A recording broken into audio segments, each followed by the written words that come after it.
Welcome to the Undisputed Podcast. I'm your host, Joy Taylor. We've got a busy show today. Skip, Shannon, let's debate.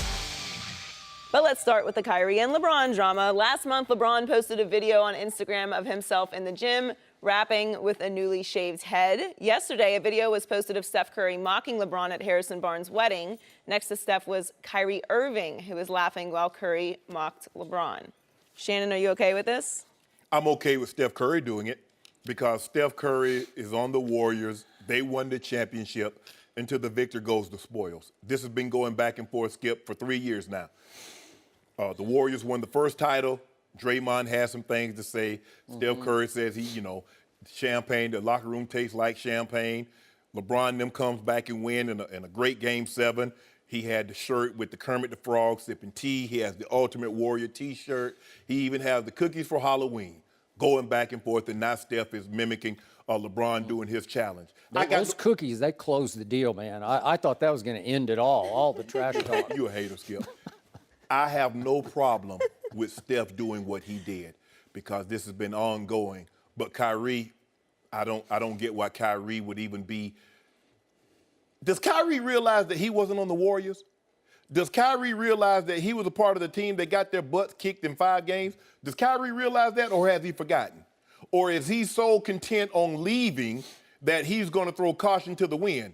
Now, Skip, I have no problem, players know each other. They've been knowing each other since AAU. This was Harrison Barnes' wedding, and guys show up. But if you think for 1 second I'm going to be in a video, if it's not for the best man and we all taking a picture together, I'm not about to be in no video with you clowning one of my teammates, even if it's about to be an ex-teammate, because this is what I want all the players and future teammates to Kyrie Irving to do.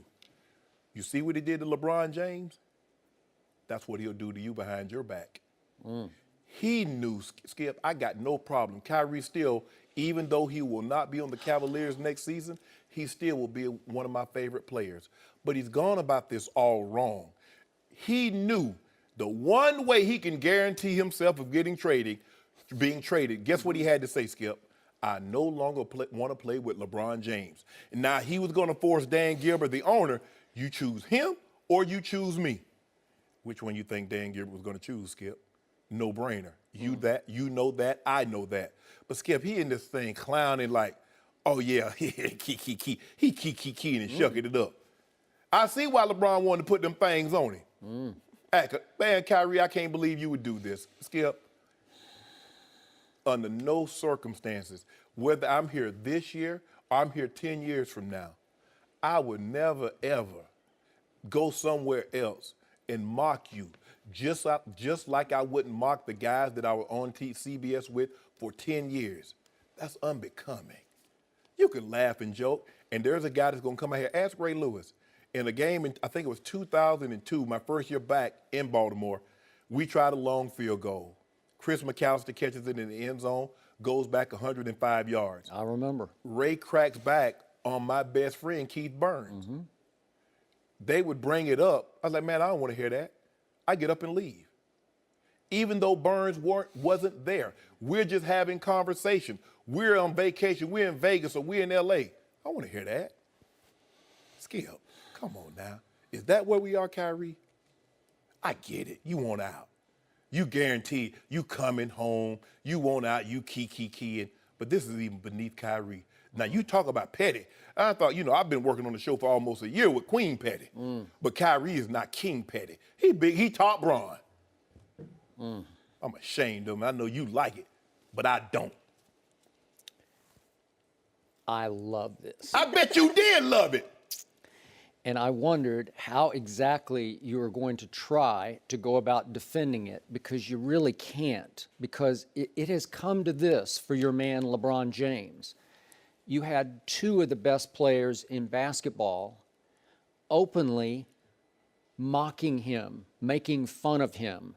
And you can't tell me they had no idea this was going to get posted on social media, because somebody had to be standing right in their face with the cell phone camera, right? Yeah. So I'm going to ask you to step back with me just for a second, because you constantly bring up the comparison to Michael Jordan, and you constantly tell me that Bron still's got a shot to pass MJ somewhere along the trail. Pretty soon, if he gets back to an 8 straight final, at some point, cumulatively, it'll build up to where he will surpass the greatest player, I think, in the history of all sports. Okay.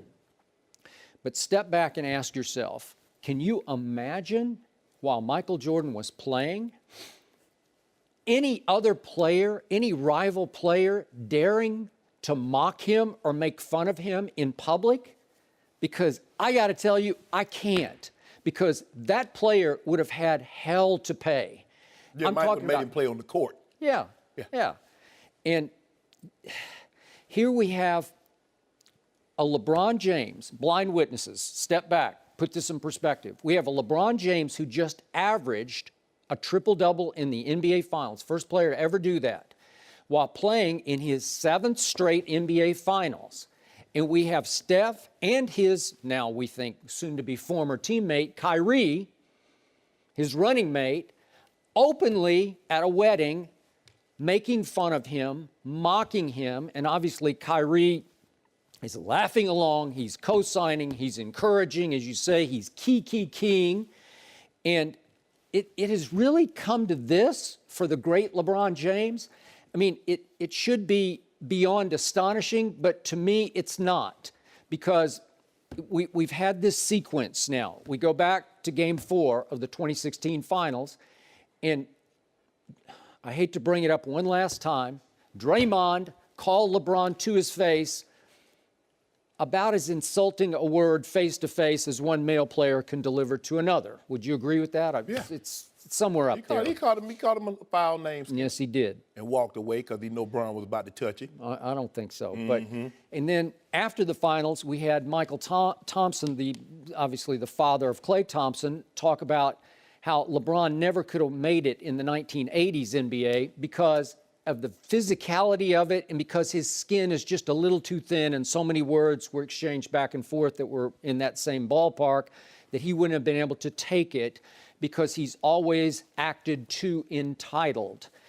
And now we have, as I told you, I have a source very close to Kyrie telling me that Kyrie wants out, that he's completely done with LeBron, that he is trying to burn that bridge to the ground because he never enjoyed playing with LeBron James.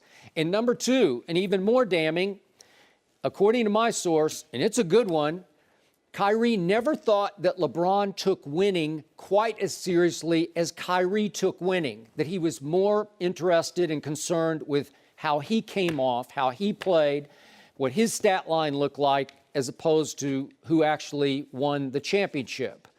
So I just got to say, allow me just this one little aside. I've been criticized for years for criticizing LeBron for all these things. And now they're all coming to fruition.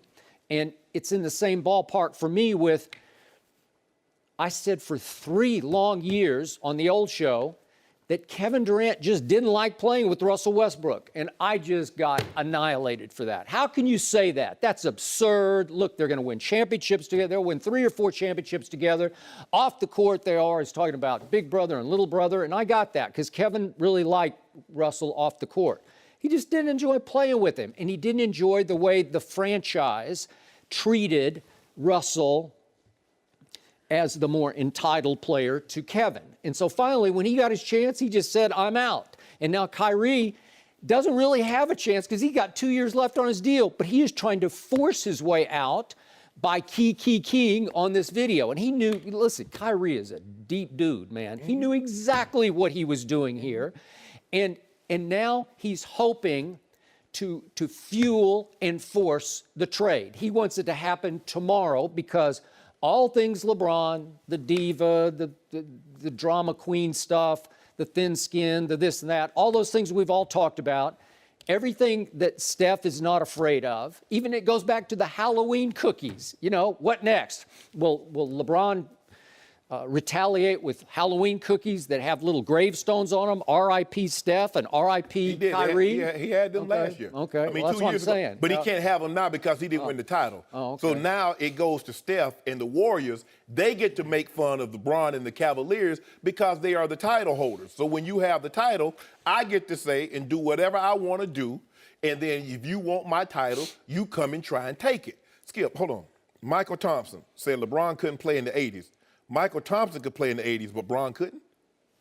He's just saying the brand of basketball, how physical it got and how ugly it got, words that were exchanged, that LeBron wouldn't have loved it, being the entitled best player on the planet that he is. Creatures that live a long time, they have something called adaptability.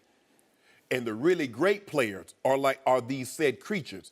They can adapt. There are certain players, the era did not matter in which they played in, because they're so great. So I guess Magic Johnson couldn't have played in the 90s because he can't shoot the three like Steph Curry or James Harden so he can't play in the 90s because it's a different brand of basketball. Is that what he's saying?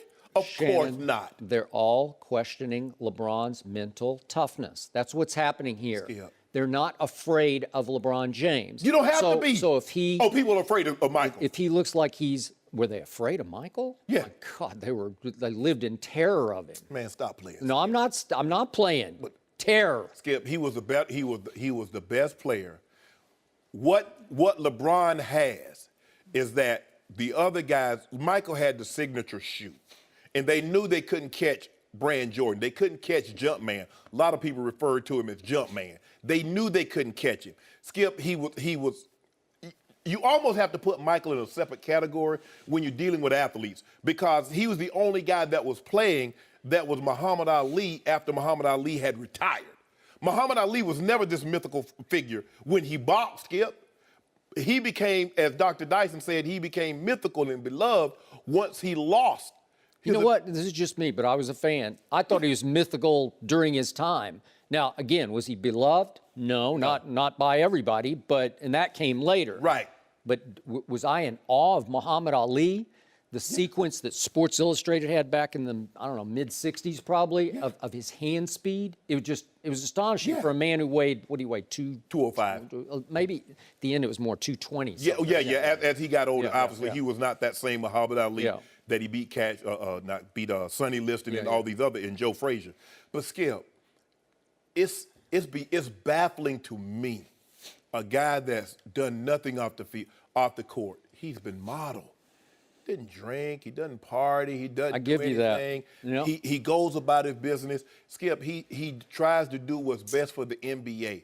He's the VP of the Players Association. Agree. He's trying to make agree. But why is it that the players hate this man so much? Because they want what he has, Skip. They want to be, he's universally regarded. I mean, there's two guys that are bigger than LeBron James in the world, and both of them play football. One plays for FC Barcelona, and the other plays for Real Madrid. One is Lionel Messi, and the other is Cristiano Ronaldo. Well, maybe that's the fault of the millions of blind witnesses. No, Skip. Universally regarded. Universally. So there might be somebody else bigger than those two, but they don't play in the NBA. Kyrie, you want to, Skip, if you want to leave, leave. That's okay. That's well within your rights. Look, think about who Kyrie is. Even you have been the first to acknowledge that Kyrie was the closer for the Cavaliers. Yes. Did Michael Jordan need a closer? Skip. He was his own closer, Well, who was the closer for the Lakers? Sometimes it was Kareem. Sometimes different it was dynamic. Who was the closer for the Chicago Bulls championship teams? Michael Jeffrey Jordan. Skip. Period. End of story. It was, and he was the de facto leader. He was unchallenged. But when you look at the dynamic between, and that's what I said about when you look at Magic and you look at Bird and some of these other guys, it was never about, I'm getting more shots, you're getting less shots. Kevin Durant got tired of having to defer. LeBron is deferring to Kyrie. He's not challenging Kyrie I'm not sure for he's shots. deferring, but he's sharing. He shared. Skip. He went 50-50 with them. Skip. Game 3. Kyrie went 0 for in the last 5 minutes. Your closer, he went 0 for 7. 152. No, from 3 he did. From 3, 0 for 7 from three-point range. Yeah, but what did he score, 38? What did LeBron have? What did I tell you? Kyrie wanted the basketball the last He four had it. possessions, and he had it 1 out of 4. He was over in the last 5 minutes. So what? I mean, And what did the best player on the planet do? What did he do? He's the best player on the planet. No, but he's not the closer. We put the ball in the closer's hand, Okay, and he well- went over. No, you didn't. You didn't. 3 out of the 4 times, he didn't have the ball in his hands. He was and he didn't like on it. a step back 3. He drew nothing. He got one. He got missed one. nothing. Yeah. He had a pull-up jumper at 152. He hit nothing. He missed another That jumper. wasn't the last 4 possessions. Whoa, skip. See, you change it now. Which is it now? Last 4 possessions, that's you're up 4 points with 1:30 to go, and you have the basketball 4 more times, the king has it in his hands 3 of those times. That's not how the NBA do it. The NBA says the last 2 minutes. Now, you love that chart just last about 3 months ago. You love the chart. The NBA says in the final 2 minutes, these calls were missed. Now, all of a sudden, now you're down to 1:30? That's Now, their Tebow, protocol.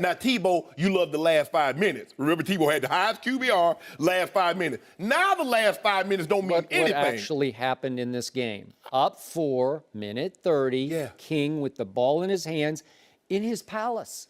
You got to And- close that deal. and what about he Kyrie's takes a step back? fall away and barely grazes the front of the rim. What about Kyrie? And the next time down, he goes in and he can get to the foul line easily, but he kicks it out to Kyle Korver. Yeah. Clutchest shooter in the history of the NBA. Corner threes, From the nobody shot a high corner. percentage. Wow. Here we go. And then the next time down, Kyrie got his 1 shot in the last minute and a half, and it was woeful. But he said he was completely out of rhythm at that point because he wanted the basketball. He was out of rhythm because he was 0 for 7 for 3 throughout the entire of the At that game. point, he had scored 38 points. At that I think point, that's LeBron rhythmic. James had 39 points. All right, so go to the free throw line and shoot those free throws to close the deal. Why did Kyrie take a step back? He can get to the rim better than anybody. He can finish with either hand. Why didn't he get to the rim and go to the free throw line? He's 6'2", and the other guy's 6'9". No mercy. Ravens owner Steve Bisciotti spoke at a forum for fans yesterday and said his team had discussions with Colin Kaepernick about possibly joining the Ravens. Bisciotti said he has spoken to Ray Lewis and sponsors about the possibility of bringing Cap to Baltimore. Let's take a listen from Bisciotti. Quantify hurting the brand. I know that we're going to upset some people, and I know that we're going to make people happy that we stood up for somebody that has the right to do what he did. You know, nonviolent protesting is something that we've all embraced. I don't like the way he did it. Personally, I kind of liked it a lot when he went from sitting to kneeling. I don't know. I'm Catholic. We spend a lot of time kneeling. We're very sensitive to it, and we're monitoring it, and we're still, as Ozzy says, scrimmaging it, and we're trying to figure out what's the right tact, and so pray for us. We do want to win games, and I'm not sure right now that he is going to help us do that. We're joined now by Ray Lewis. Welcome back, Ray. Good to see you guys. So, Ray, you've talked to Steve. What's going on here? Yeah, you know, this ain't the first time. Shannon knows this from the history of what I do in Baltimore since I was playing. Me, Steve, Ozzy, we have conversations about whoever. And the bottom line, you know, you think about 2 topics here. The bottom line is, can he help us win? That's the bottom line. And so when you get away from all this other whatever everybody else wants to talk about, like I told Steve, I said, Steve, you got to act. This is what we're asking ourselves right now. How bad is Joe hurt? How soon does Joe come back? And does Colin Kaepernick help us right now? Because if he don't help us, then what we doing? That's like bringing in a third running back, but you got 2 running backs already there. Nah. And so I think that's where we started to really, because we both agree, like, and I've said this many a times, we both agree, like, what he did, I'm 100% for racial injustice, 100%. Trust me, right? I lived it myself, so you don't have to convince me of that part. How he did it, totally different thing. I don't totally agree with that.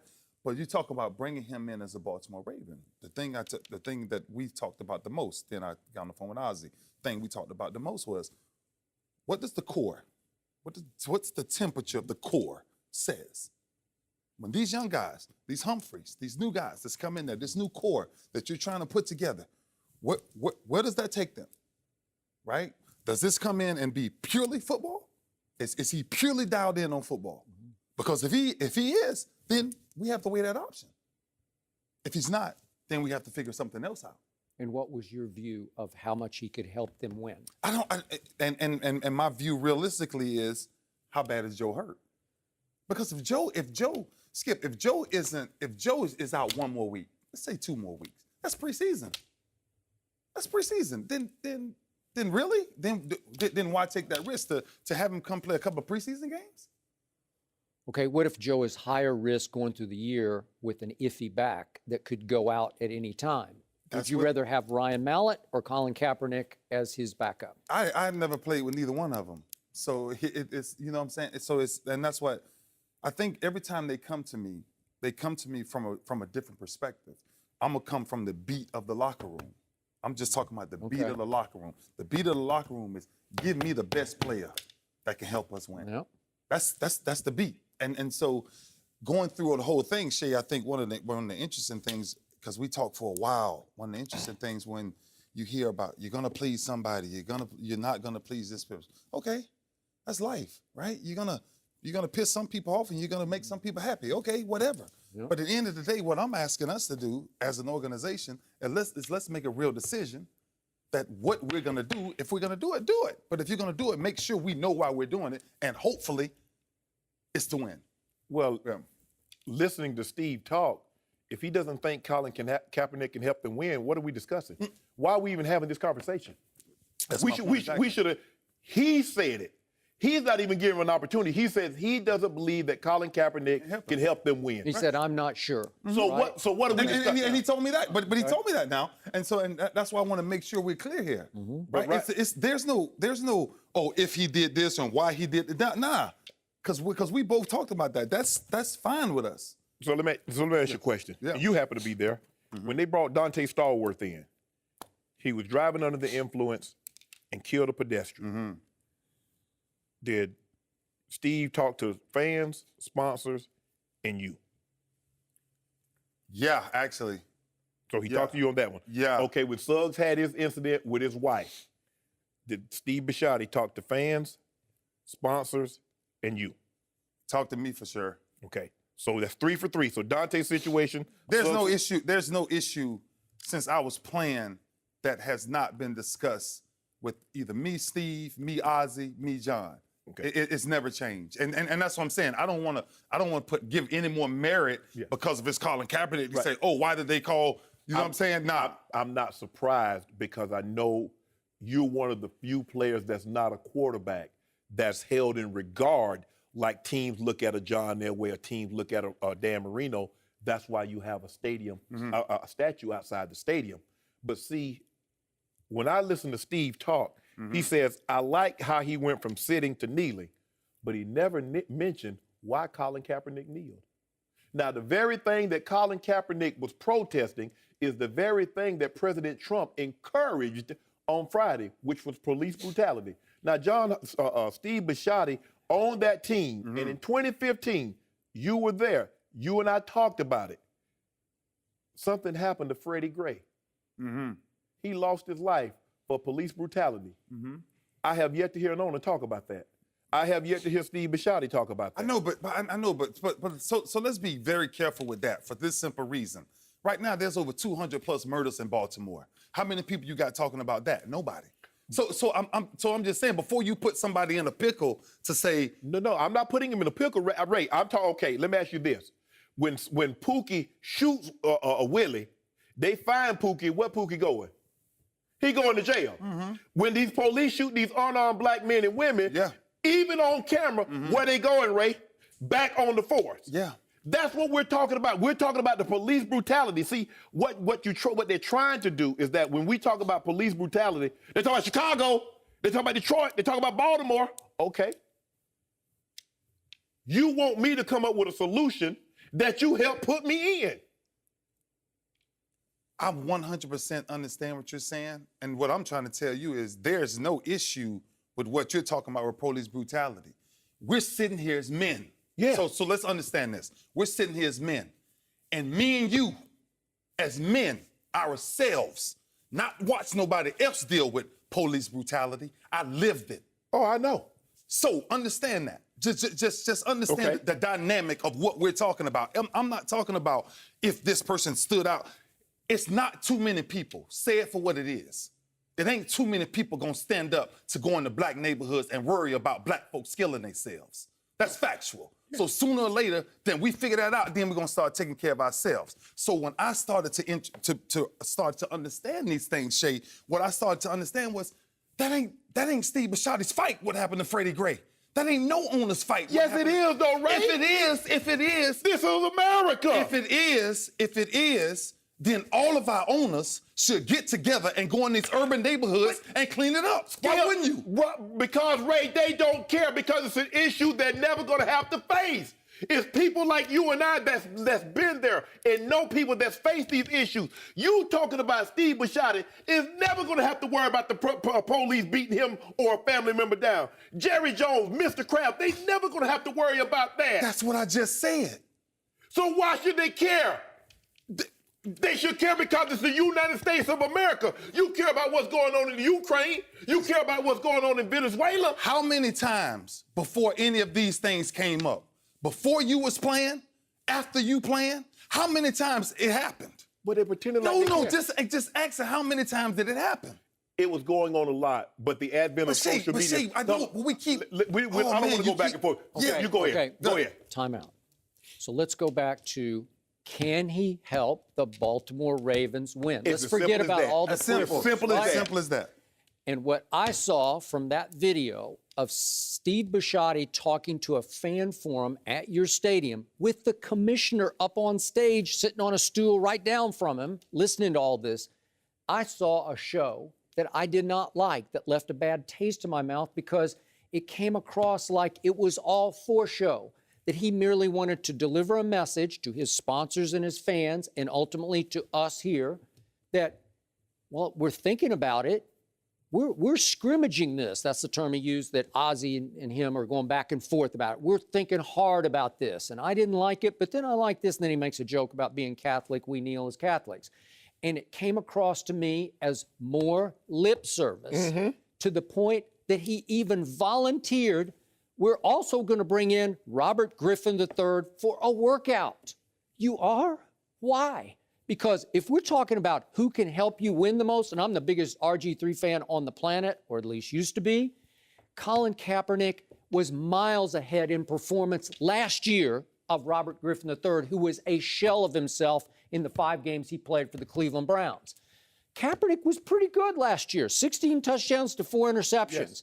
And his QBR, my favorite stat, was significantly better than Robert's, because I'm not sure Robert, he's just barely hanging on to any job that he could get in this league. But clearly, Colin Kaepernick, on his resume, on what he did in his first 2 years of starting with Jim Harbaugh, who then got pushed out the back door and sort of left Colin just twisting in the wind in San Francisco with a bad football team, clearly, he's a much better bet right now than RG3. But it comes across like, for show, that Steve Bisciotti has given us, well, we're going to bring in another African-American quarterback with sort of the same skill set as Colin. So is that okay with everybody? Because we're going to give him a tryout. And it's like you're trying to convince everybody that we tried, but we couldn't get there. And it's the same thing Pete Carroll did in Seattle. They made that so public. We're trying. We brought him in. They didn't work him out, but they talked and talked. Where are your priorities? What's important to you right now? That's what Pete Carroll said. And his locker room, boy, that Seattle locker room, they were on fire for Colin Kaepernick. That's the best fit in the world for Colin right now, is the Seattle locker room. Although I could make a case that the second best bet for Colin right now would be your locker room with the Ravens, right? Yes. Just because of Ozzy and the sort of the senior leadership and what you left in the locker room and the demographics the dynamic of Baltimore that you built and left, the legacy of Ray Lewis in that locker room. So that's the second best. But all I heard from the owner was lip service. I think he was trying to tell everybody, we tried to get there, we thought hard about it, but we can't get there. So we're going to bring in Robert Griffin III. Baloney. I'm sorry, I'm calling lip service on you. I'm calling it's all for show. Okay, I get it. I keep saying this, and before we jump into everything else, it's still our conversation, whether you believe whatever Steve Bisciotti is saying or not. it came down to one simple conversation. And every scout goes through the same exact thing. We live this our entire lives. Every player is evaluated for one simple reason. Can you help me or not? My bottom line, from a distance, Colin Kaepernick is much better than Ryan Mallett. Absolutely. He just is. He just is. I could just show you his resume. He's much better. Again, are his priorities? I don't even care. I just know he's better Skip, right now. this is a patch-up problem. Okay. If Joe Flacco is hurt for a week, they're getting a patch-up problem. All right. Patch-up. We've lived it our entire lives. Okay, even if it's a patch-up problem. We did it our entire lives. You know about back injuries. There's a 100% chance Joe Flacco is going to take a helmet in his back. There's a 100% chance Joe Flacco is going to get sacked and he's going to land on his back. Or just twist the wrong way. If he's out for a substantial amount of time, do you have more trust in Ryan Mallett or Colin Kaepernick? Those are the questions. Forget if you want to say put all this other stuff aside. Let's just put this in. I'm gonna put this in a nice little neat box. I just told you. It's easy to put it there. Okay. Because the question is simple. Okay. The question is simple. We keep using ifs. You can't if in our business. But that's the reason they bring in Colin Kaepernick. No. If Joe hadn't got hurt, they wouldn't even talk to Colin. And that's why the question still goes back to something very simple. It's a very simple question. Like we keep making this other issue about, we want to cover up these things. You don't have to cover up what somebody else done. Okay. It's simple. So Colin is better than Ryan Mallett, right? But hold on, you say, Ray, you keep saying we keep going to if. Yeah. We're in this situation because if Joe didn't get hurt, we wouldn't be having this conversation. Shannon, that's why everybody brings in 2 and 3 players at a position. Yes. This has never changed. Like the method of us having conversations of who we bring in and where we sit them at. We've never, why does this conversation get so much more attention? Okay, so Ray Lewis, I'm going to put you on the spot. You can't put me on the spot because I have no interest in nothing that they're doing. Okay, but if you're running the Baltimore Ravens today, what do you do? I sit down and have a conversation with the best available player that can help my team win. After I evaluate my quarterback, it's protocol. This is what we do. This is what we do. You've had Ryan Mallett on your team. What do you need to evaluate? You saw him. You see him in practice. Somebody threw those 5 interceptions on Saturday. Who did that, Ray? I guess Ryan Mallett. Oh, okay, first of all, if Ryan Mallett was not playing that bad, they would not even entertain Colin Kaepernick.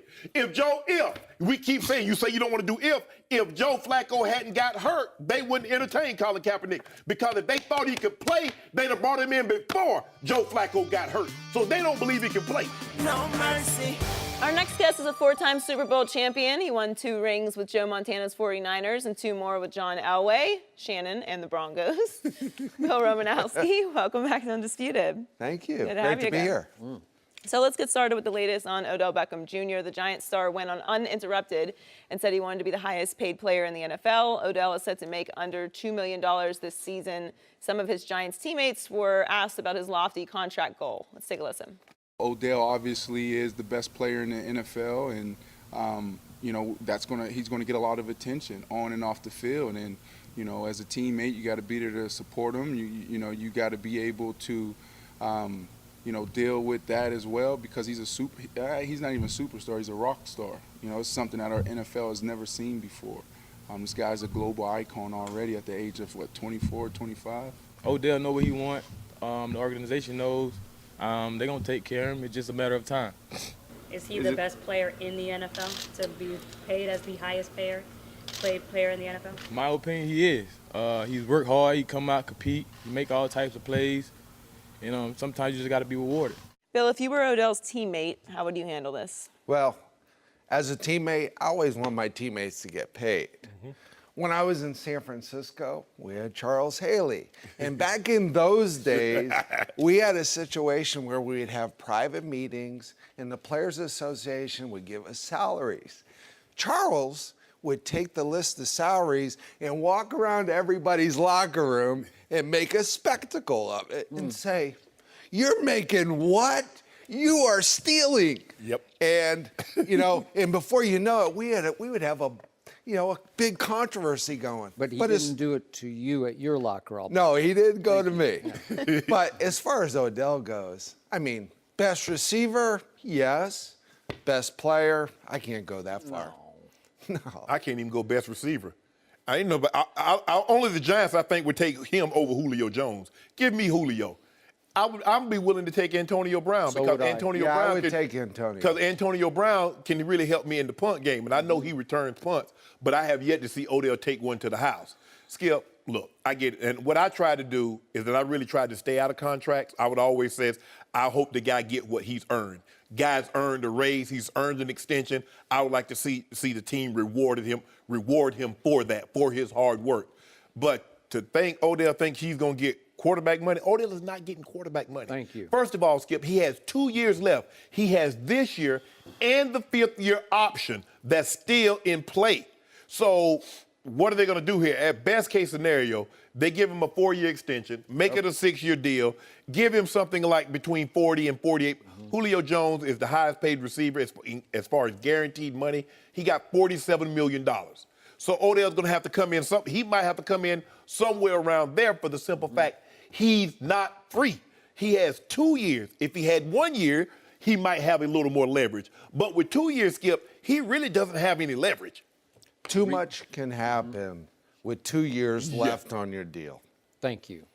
The reason I appreciate talking about this right now is I'm talking to two of the best locker room forces in the history of this league, because everywhere you went, not good things, great things happen. Super Bowl appearances happen. Same for you. And to me, this is just my 2 cents here, because we're about to induct people into the Hall of Fame. He belongs in the Hall of Fame. I know he had some peripheral issues, and I don't even want to go down, but we know what they were, and we've talked about what they were. But just as a performer and a leader, you'd be in my Hall of Fame. That's just me, and you're obviously a 3 Super Bowl ring winner in the Hall of Fame. So now we're back to a kid who's 24 years of age, and he's done next to nothing in the National Football League so far, because the only playoff game he appeared in last year at Lambeau Field, he prepared for by taking his receiving group down to South Beach to bask on a yacht in the sun on that Monday before they prepped for a game on the frozen tundra of Lambeau Field. Okay. And on 3rd and 5 at the Green Bay 35 in the opening drive, Odell dropped a football you just can't drop on the road. You just can't do it. You know it and you know it.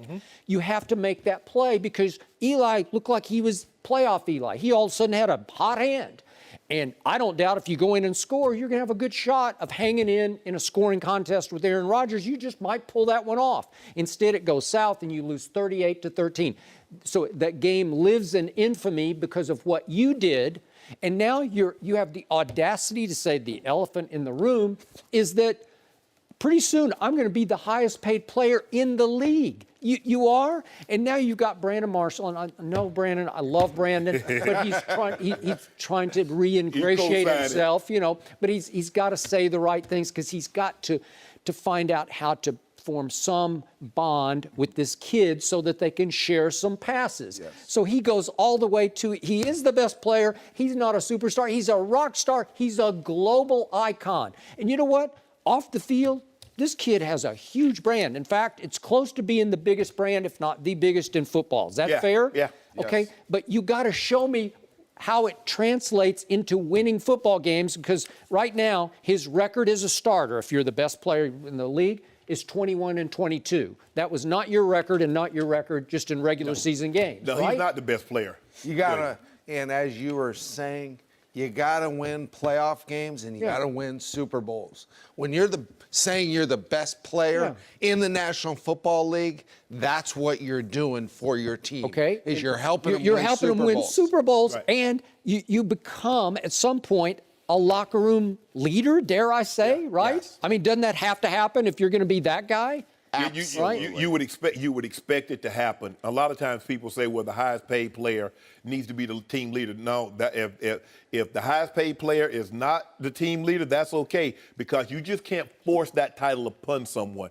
Guys, it's amazing how guys would just gravitate towards guys that they know are about football, about winning, about all the right things. Right. Now, they might say on camera, oh, yeah, he's great, but when the camera goes away and those doors are closed and it's only us there, we go our way without that same person. But Skip, I want to give him some credit now, Skip, but he's been phenomenal. He's not the best player, but his numbers through the first 3 years. Rare ability. Yes. Give it. But usually, the highest paid player on the team is usually the leader of the team. Okay. Usually. And all I know so far from Odell is that he's been the unleader because he's prone to throwing tantrums on the field and going over the emotional edge and kicking the kicking net and knocking it down. It falls on top of him. I don't know. That's all I know so far about him. But see, Romo, you and I got spoiled. You played all those years with Joe, and then you came and played with John. Yep. So we kind of got spoiled by having the quarterback that was a leader, and the guys respect. You know, for us, it wasn't about money back then. The money is now so Skip. Guys are say, Super Bowl what? Give me this cheese.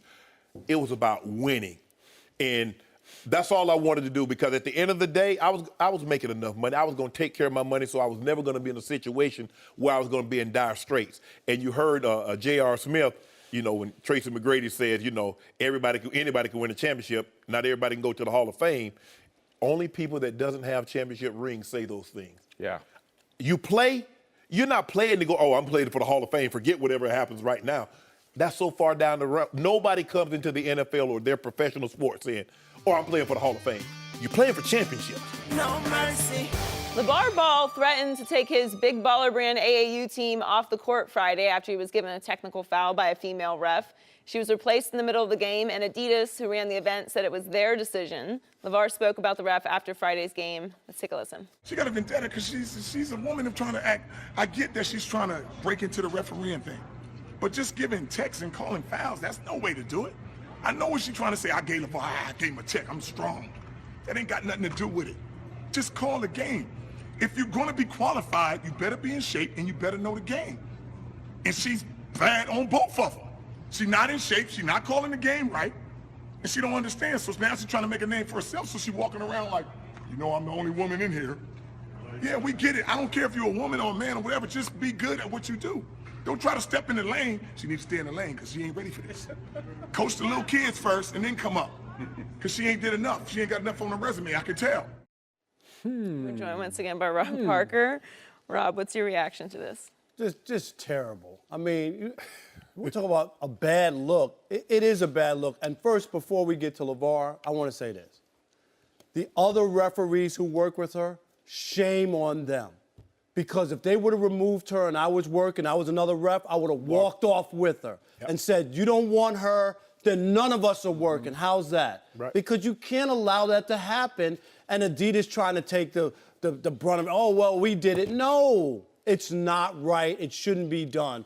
But Lavar continues to do the same old thing. It's a tired act that's bad. And what is this anti-woman thing I'm getting? I just don't. She's out there refereeing basketball. Does he know her resume? Does he know who she really is to say all this stuff about her? And she's trying to make a name for herself. Why?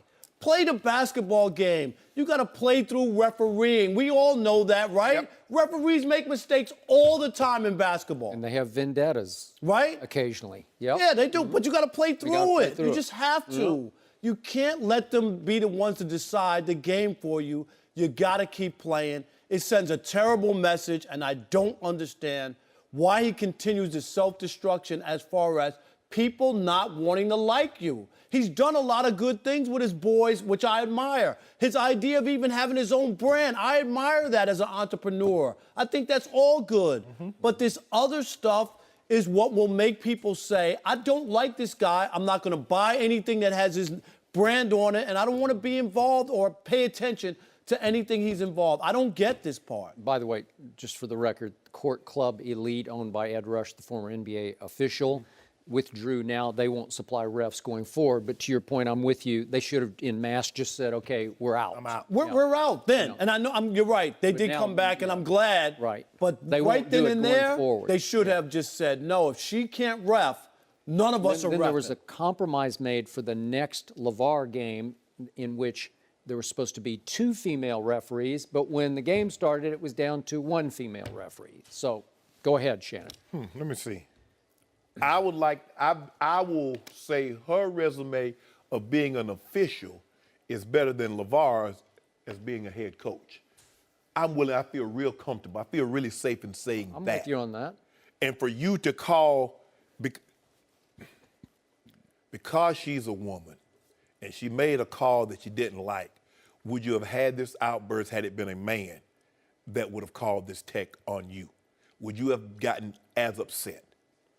It doesn't look right. You're the leader of men. When you're a coach, you're almost like a father figure to these young men. Oh, you are. And you're saying that Well, they're literally to one of them, yes, he's your son. In actuality, it is LaMelo. Yeah. But you're telling these young men that we're going to have some adversities in our lives, not just on the court, but you're going to have some in life. So what are you supposed to say? If you have an adversity in life, oh, just quit, just go home and just lay in your bed and wallow? He's teaching these young men, if someone makes a call on you and you don't agree with it, as Skip, as you said, take your ball and go home. This is so ridiculous. This is so asinine. This makes it it makes it easier and easier for me, and I've been one of his staunchest supporters, but it's making it easier and easier for me to like, hey, at this next stop, let me off. I'm gonna let you go ahead and go this one alone. This is unacceptable. There's nothing he can say. I don't care if she called 20 texts. There's no way for him to talk to her and to act the way he did, because he's saying it's okay to quit. It's okay to, they make a call you don't like, I'm out. So not only am I going to quit, I'm going to act a fool in the process of me leaving. And then obviously being female was an issue. It wasn't just, he didn't just say it was a bad call and I didn't like it. It was about her being, and then say she wasn't in shape. From the video, she looks like she's in pretty good shape to me. I don't know. I didn't see anything wrong with her physical shape.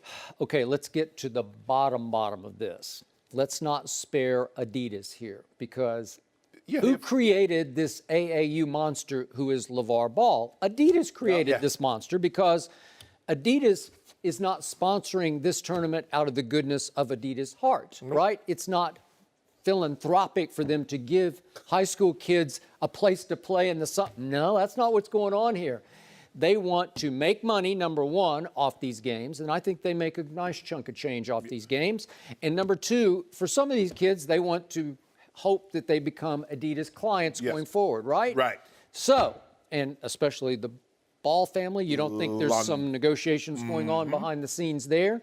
So, Lavar has them at a very big disadvantage. So Lavar can do whatever Lavar wants to. And now we have the ultimate creation of what Shaq and Charles Barkley often criticize as AAU babies, right? Yep. These are the ultimately spoiled AAU babies coming out of this, because they're some of the best players in America being sent the worst possible message that you could send, which is, if you don't like those calls, just quit. Really? It's so wrong, and Lavar has to know in his heart of hearts, it's just wrong. And yet, Lavar gets away with what he's, and again, his promotional genius is like beyond, he is P.T. Barnum reincarnated, because he has genius about what he's doing. And we're still talking about Lavar, but the biggest reason we're talking about Lavar is because his number one son is the polar opposite of everything Lavar. He shares the ball to a fault, and he says next to nothing to the media, right? And I think the number one son is about to change the fate of Laker Nation. He's going to be the new face of it, and I think he'll be able to stand up to it. And way to go, Lavar. I'm not sure exactly how much you had to do with the number one son, but you had to have something to do, and so did the mom. I think the mom had a whole lot to do. Not only should you quit if the official makes a call you don't like, you should act the fool on the way out in the process and after when you're doing an interview. Well, the rest of the AAU teams should be angry also, because that's an unfair advantage to him. If he can just complain when he doesn't like a certain set of referees and demand that they change them, and they're going to accommodate him because he brings in some sort of celebrity or viewership. If I was on the other teams, if I'm the parents of the other kids, and there's a lot of them, I'd be complaining also. No mercy. Our next guest is one of the toughest guys in the NBA. He was a part of the Warriors championship team this season, which was his 14th year in the league. Matt Barnes, welcome to Undisputed. Welcome. Good to have you. Well, let's get into the latest drama with LeBron and Kyrie Irving. Last month, LeBron posted a video on Instagram of himself in the gym rapping with a newly shaved head. Yesterday, a video was posted of Steph Curry mocking LeBron at Harrison Barnes' wedding. Next to Steph was Kyrie, who was laughing while Curry mocked LeBron. Matt, what's going on here? I just think it's July, so it's a little slow right now for news. We live in a day and age where you don't do anything that's not going to be seen. And, knowing Steph and knowing what kind of character he has, it's all in fun. But when you see it and then you put Kyrie in the mix, and I mean, it's a recipe to be headlines in the morning. But they are obviously treating a guy who just averaged a triple-double in the NBA Finals, first time ever, a guy who was in his 7th straight NBA Finals, with not a lot of respect. And they know it's got potential to get posted. See, I don't think they were looking at it in that depth. You're at a wedding, maybe a couple drinks, a couple shots, people were having a good time. And I don't really think you look at the depth of, all the time of what you're actually doing. And like I said, knowing Steph, I don't think there was any,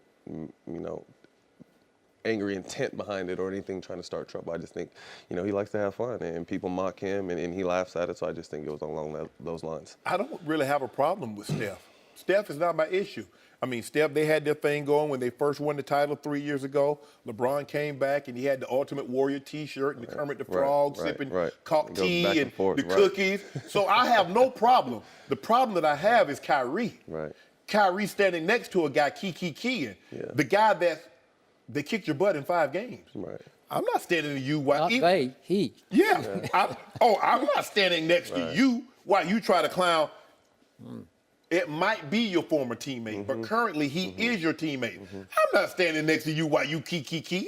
I understand where you're coming from because when you played, it was just a whole different type of mentality. Yeah. When we were you were enemies against your opponent. Yeah. Right this day and age, we're growing up at AAU when guys playing together and hanging out in the summertime. Guys are usually friends no matter what if we're competing against each other on and off the court. So, I mean, what did you want him to do? Stop in and say, no, Steph, don't make fun of LeBron. He's my teammate. Or, like I said, I don't think he added anything extra to it besides. Oh, he over there talking about. He did what everybody else did. Exactly. He laughed. Yeah. He laughed. And like I said, I don't think it was, I don't think there was any harm behind it. I just think it was what happened and it was funny. Dunk on him, Bron, like you did Jason Terry. So, in your chalk talks, your pregame sessions, how much fear of LeBron did you feel among the Golden State Warriors in the finals? I mean, hands down, I mean, his reputation speaks for itself. To average a triple-double, what he did out there was amazing, but also with Kyrie's ability to score, they were a two-headed monster. We just were really deep this year. We had a lot of different guys that can play a lot of different positions in guard.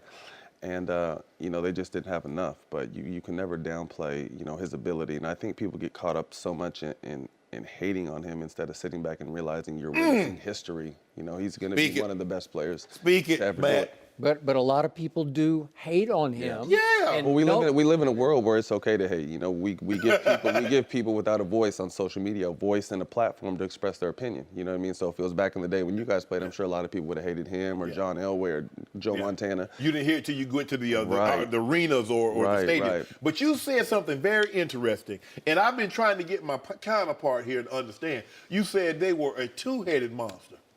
You had a four-headed monster. A hydra. Well, in the end, they had a one-headed monster named Kevin Durant, who just took over the finals. But you make it seem like Steph ain't do nothing. Like Steph just ran through. I just think this was a unique situation where we had so much talent and so many stars but everyone fell in line. There was no egos. It wasn't about Kevin scoring 30 or Steph scoring 30 or Klay not even scoring sometimes because he's taking Kyrie out of the game or taking, other point guards out of the game. This is a team where no matter what, we're going to win. It doesn't matter who scores. Obviously KD and Steph stepped up, but Draymond was very important. Iguodala was important. Livingston, along the line, JaVale McGee. So it wasn't really about who was doing it. It's about we're going to do it together and we're going to get it done. So you've been around long enough to have crossed over the very end of Michael Jordan. Right.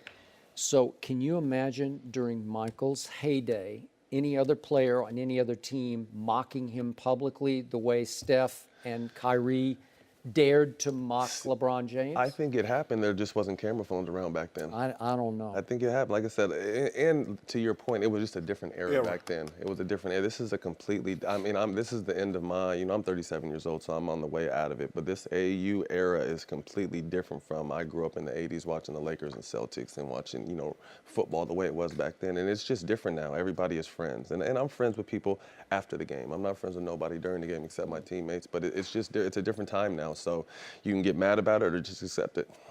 So what did you see from Kevin Durant in growth this year? Did you see a big growth, like a maturity spurt? Always playing against him, he's always been a monster. To be able to be 7 foot and play like a 2 guard is special. But just the way he embraced everything. He embraced the negativity, he embraced the love, he embraced the doubters, and he just went out there and played his game. And he and I talked a lot we'd hang out after every game, either eat or just hang out and talk about the game. And he just embraced the moment. I was happy for him because he took so much grief leaving to take less money to go to obviously the best team, but he took less money to win. And everyone's talking it's so money driven, but he took less to win. And it's a business when the NBA cuts you, trades you, or waives you, but you're a villain as a player when you take your future and your happiness in your own hands, and it's unfortunate. I think the thing is, for me, is that it's the fans' fault because they criticize a player when you don't win a ring. When a guy goes to a team and he tries to win one, you say, what you do? Why you do that? You can't have it both ways. You can't say a guy isn't as good because he doesn't have a ring, and then once you get a ring, you try to cheapen it by saying, well, he joined up with 73 and 19. I did say that. But I had no problem with it. I had no problems with a guy leaving because I have no problem with a team because a team cuts you. They say, we're doing what's in the best interest for the team. Well, Kevin Durant's a business. He's a business unto himself, just like the Warriors are. And Kevin Durant says, I'm going to do what's best for Kevin Durant. Regardless of what the fans in OKC thinks or around the NBA, what's best for Kevin? And what was best for Kevin and gave him the best chance to win a ring was going to Golden State. No doubt about it. So, you are a UCLA man, and speaking of AAU babies, now comes Lonzo Ball to the Lakers, along with the whole package that is LeVar. It's a hell of a package. It's a hell of a package. Give us your take on I love young Lonzo. I hope that he can step up, and there's a lot of pressure. People understand that playing basketball in LA, there's just more than basketball. And then he's coming with a minivan hooked behind him. So you hope that he can go out there and play and stay focused on what he has to do being a Laker. But I love the dad's antics and the promotion and keep it in the family and let's make all this money because that's what the shoe companies, everyone are doing. But I just don't like when he makes it about him. It's disappointing. My kids love AAU basketball and they love the younger one that's in high school right now. And Dad, did you see his YouTube, this and that? When you click on and you watch that he's pulling teams off the court or yelling at refs, I can't complain because I yell at refs plenty of times, but you just can't make it about you. It's about the kids when it comes to AU, and it's disappointing when he tries to make the spectacle about him and take all the attention. And what touched me was that he was doing the post-game interview and he saw his son with his head down. He wouldn't even look up. So there's something going on there. But like I said, I love that he's promoting the family and the brand, and it's going to be a monster if they do well. But sometimes it's about the kids, and you can just step back and let the kids take the forefront. Well said. Skip and I have been his staunchest supporters, but he's making it real easy at the next stop for me to get off, because the female, she just tried to build her name, and she was out of shape and she didn't know what she was. I'm like, dude, come on now, that's unnecessary. It's too much, and he also doesn't realize what kind of target he's putting on his kids' backs. He's gonna have people hating his kids before the kids even say a word or even shoot the ball, and it's all because of what he's saying and doing. Like I said, it comes from love, but he has to understand that it's a hell of a world out here, and the stuff you're putting out in the atmosphere is always going to be around, and your kids are always going to have to live up to that. So what will Lonzo's impact be on the Lakers? I saw Luke the other night at Trevor's wedding. I think Luke is going to, bring him along the right way, and I hope it's great. I'm a Laker. I grew up a Laker fan, so even though I'm not with the Lakers right now, you still want to see the Lakers do well and get back to where they belong. So I hope that he's, a piece of something that can get them back to prominence. No mercy. Thanks for listening to the Undisputed Podcast. I'm Joy Taylor. We're back again tomorrow morning at 9:30 Eastern. We'll see you then.